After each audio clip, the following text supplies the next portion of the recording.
नमस्कार सबैजनालाई नेपाल अनलाइन स्कुलमा स्वागत छ।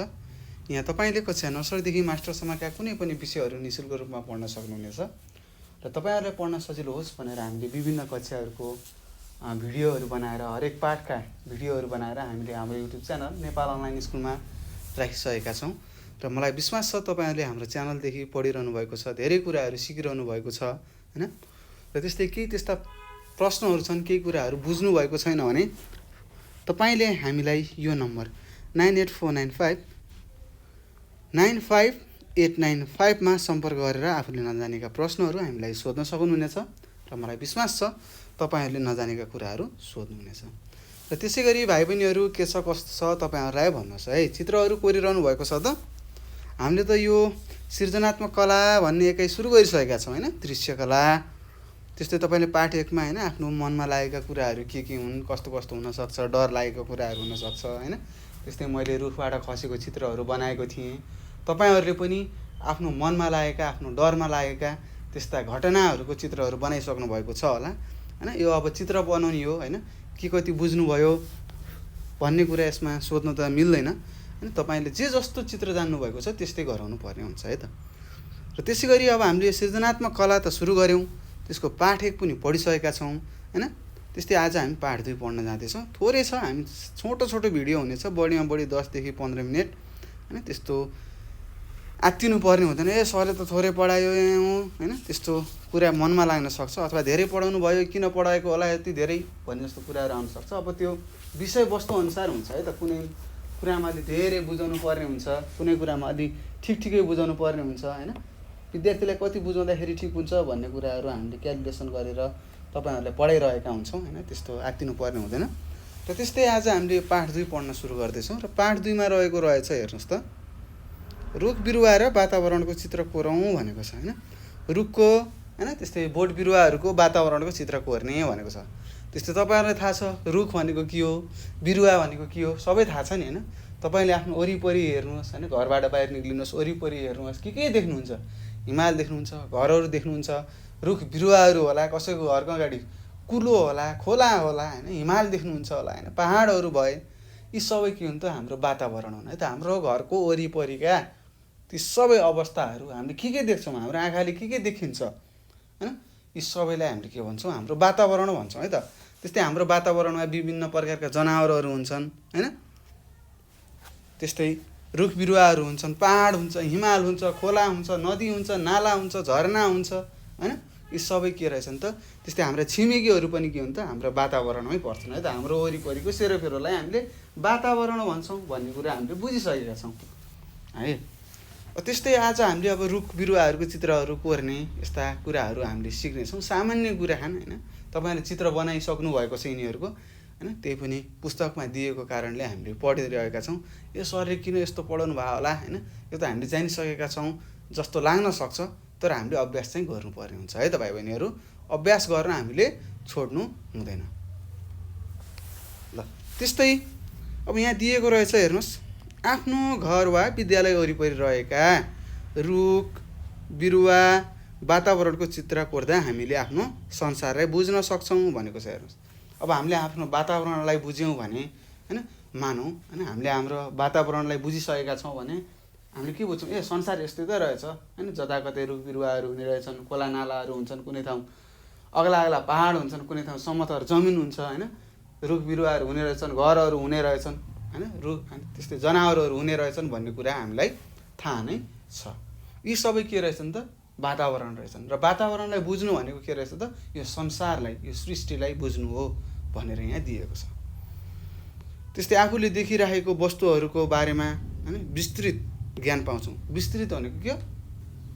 ठुलो हैन, त्यो भित्रै छिरेर हैन, त्यहाँबाट जति ज्ञान लिन पाउने हो त्यति ज्ञान पाउँछौं भनेको छ। त्यस्तै कर्कलाको पात कस्तो हुन्छ भनेर सोधेको छ। तपाईलाई थाहा छ कर्कलाको पात ठुलो हुन्छ, त्यसमा पानी अडिदैन, पानीको थोपाहरू त्यसमा हाल्नु भयो भने के गर्छ त? पानी जति सबै जान्छ है त। अरु वस्तुमा पानी हाल्यो भने त्यहाँ पानी भएको ओसिलो हुन्छ, तर त्यसको पात ओसिलो हुँदैन। त्यस्तै फूलको बिरुवामा फूल कहाँ फुल्छ भन्ने कुरा थाहा तपाईलाई हैन। बिरुवाहरुमा फूल कहाँ फुल्छ? माथि आँकुराहरुमा फुल्छ हैन। टुप्पो टुप्पोमा फुलेको तपाईले देख्नु भएको छ हैन। त्यस्तै हाँगा भए पनि के हुन्छ? हाँगाको टुप्पोमा फुल्छ है त फूलहरु। त्यस्तै रुखका हाँगा बिगाहरू कसरी जोडिएका हुन्छन् तपाईँलाई थाहा छ हैन। एउटा सिधा हुन्छ, बिचकोलाई डाँठ भनिन्छ, त्यो डाँठबाट के हुन्छ, हाँगा बिगाहरू निक्लिन्छन् हैन। यी कुराहरू तपाईँले विज्ञान विषयमा पढिसक्नु भएको छ है। ती कुराहरू सबै कुराहरू हैन, सबै विषयका कुराहरू एक आपसमा आइपर्छ है त, सम्बन्धित छन् भन्ने कुरा तपाईँले बुझ्नु पर्यो। त्यस्तै सहरहरूमा घर कसरी जोडिएका हुन्छन् अनि एक आपसमा जोडेका हुन्छन्, कुनै घर अग्ला हुन्छन्, कुनै छोटा हुन्छन्। अनि त्यस्तै हाम्रो गाउँठाउँमा त घरहरू कस्तो छ, छुट्टा छुट्टै छन् हैन। एउटा घर यहाँनिर छ भने अर्को घर 50 मिटर 100 मिटर टाढा हुन्छ हैन, छुट्टा छुट्टै हुन्छ गाउँघरतिर। भने सहर बजारमा के हुन्छ, खाली जमिन हामीले देख्दैनौँ है त। खाली जमिन भनेको मात्र बाटो हो। सहर बजारमा बाटो मात्रै खाली जमिन हुन्छ है त। त्यो बाटो बनाउनको लागि जमिन छोडिएको हो, होइन भने जताकतै के हुन्छ त भाइ बहिनीहरू, के हुन्छ, घरै घर हुन्छ भन्ने कुरा तपाईँले बुझ्नुपर्ने हुन्छ। त्यस्तै नजिकैको मान्छे कत्रो बनाउने, परको मान्छे कत्रो बनाउने, यस्ता कुराहरू हामीले सिकिसकेका छौँ हैन। नजिकको मान्छेलाई ठुलो बनाउने, टाढातिरको मान्छेलाई सानो बनाउनु पर्छ भन्ने कुरा तपाईँलाई थाहा नै छ हैन। फेरि टाढाको मान्छेलाई अग्लो ठुलो गराउने, नजिककोलाई सानो गराएर हुँदैन है त, यो चित्र गलत हुन्छ है। हो यस्ता कुराहरू हामीले बुझिसकेका छौँ अगाडिका पाठहरूमा, त्यस्तै अगाडिको कक्षाहरूमा 3-4मा हामीले पढेर धेरै ज्ञानहरू हासिल गरिसकेका छौँ र त्यही कुराहरू हामीले यहाँ गर्नेछौँ। त्यस्तै लेखेको छ, यस्ता प्रश्नहरूले हामीले अवलोकन गरेर चित्र कोर्दा मात्र थाहा पाउँछौँ भनेको छ है त। ल अब हेरौँ। त्यस्तै छ, मेरो बगैँचाको रुख भनेर लेखेको छ हैन। बगैँचामा भएको एउटा रुख बनाएको रहेछ तपाईँहरू जस्तै कक्षा 5मा पढ्ने भाइ बहिनीहरूले। त्यस्तै मन्दिरको चित्र बनाएको छ, गमलामा फुलेको फुलहरू बनाएको छ हैन। यस्तै यो चित्र बनाउने हामीले थाहा छ।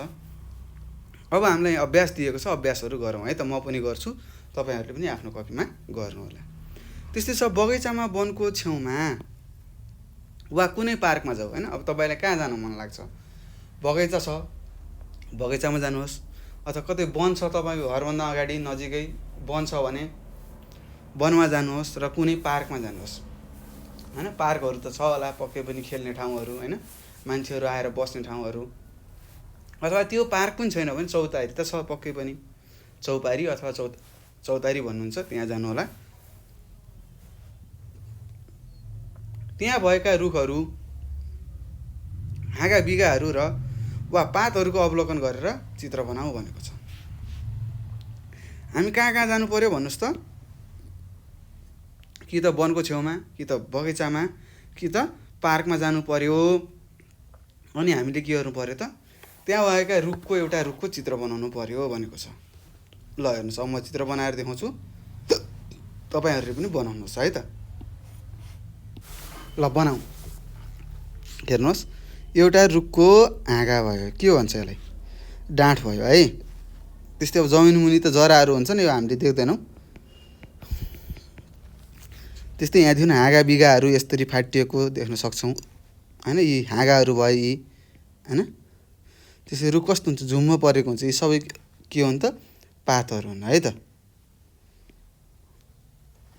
यसरी हामीले रुखको चित्र बनाउन सक्छौँ है। त्यस्तै पातहरू बनाउनुहोस्, त्यो रुखमा कस्तो पात हुन्छ हैन, यस्तो पातहरू हुन्छ, यस्तो यस्तो हुन्छ।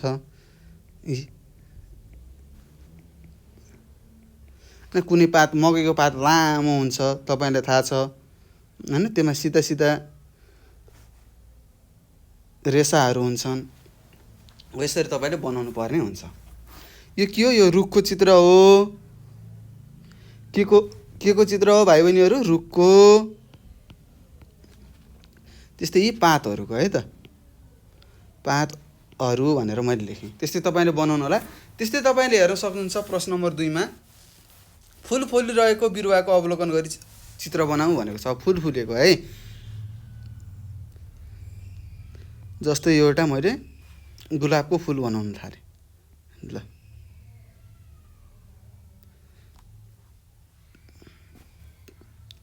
त्यस्तै हेर्नुहोस्, मैले गुलाबको फुल बनाएँ।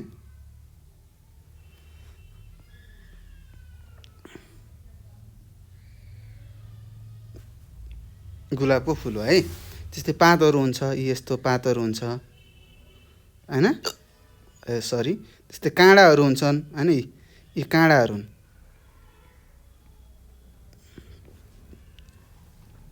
यसरी पनि तपाईले फुलहरू बनाउन सक्नुहुन्छ है त। गुलाबको फुलमा काँडाहरू हुन्छ, तपाईलाई थाहा नै छ हैन, काँडाहरू पनि बनाउनु होला है त। फुल फुलेको चित्र हामीले बनायौं, त्यस्तै तपाईहरुले पनि बनाउन सक्नुहुन्छ है। त्यस्तै प्रश्न नम्बर 3 मा छ, सफा तथा सुरक्षित ठाउँमा बसेर त्यहाँ देखिने घरहरूको चित्र भनेको छ। अब तपाईहरुले देखिने घरहरूको चित्र बनाउनु होला। मैले देख्ने चित्रहरू गराउँछु। जस्तो म यहाँदेखि बसेर हेरिरहेको छु, यो बाटो छ, साँगुरो साँगुरो हुँदै गएको छ। त्यस्तै यहाँ घरहरू छ नि हैन। त्यस्तै यहाँ मन्दिर छ एउटा।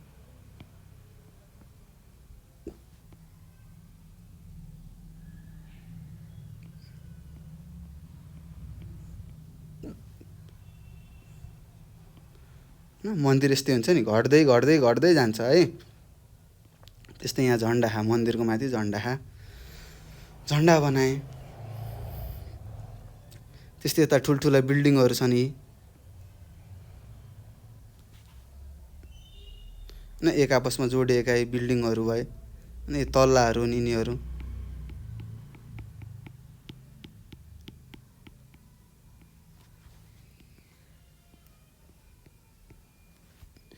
के भन्छ नि, बिल्डिङहरू नि झ्यालहरू भए, 3 तले बिल्डिङ बनाए। हो यसरी हामीले गराउन सक्छौं है त। अब यो मन्दिरको ढोका भयो, यहाँ पनि ढोका हुन्छ हैन। यहाँ अब यस्तो काठहरू खाँबाहरू राखेको हुन्छ, तपाईहरुले बनाउनु पर्ने हुन्छ है त। हो यसरी हामीले के गर्न सक्छौं त, चित्रहरू बनाउन सक्छौं है। रुख बिरुवाको चित्र पनि बनाउनु भयो, पातको पनि भयो, फुलको पनि भयो, यी फुल फुलिरहेको। त्यस्तै अब यहाँ अरु फुलहरू फुल्न सक्छ हैन। त्यस्तै तपाईले धेरै कुराहरू गराउन सक्नुहुन्छ है त।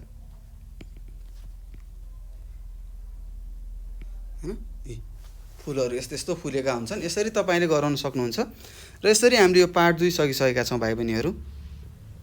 पार्ट 2 एकदम सानो थियो हैन, त्यस्तो गाह्रो केही छैन। त्यस्तै तपाईले आफ्नो वरिपरि देखेका कुराहरूकै बारेमा हामीले यहाँ चित्र बनाएका छौं। र सबैको वातावरण एउटै हुन्छ भन्ने कुरा हुँदैन है, फरक फरक हुन सक्छ हैन। तपाईकोतिर अर्कै फुल हुन सक्छ, अरूकोतिर अर्कै हैन। त्यस्तै घरहरू पनि फरक फरक हुन सक्छ। सहर बजारमा बस्नुहुन्छ भने अर्कै ठुल्ठुला बिल्डिङ हुन सक्छन्, गाउँहरुतिर बस्नुहुन्छ भने पातलो पातलो घरहरू देख्न सकिन्छ हैन।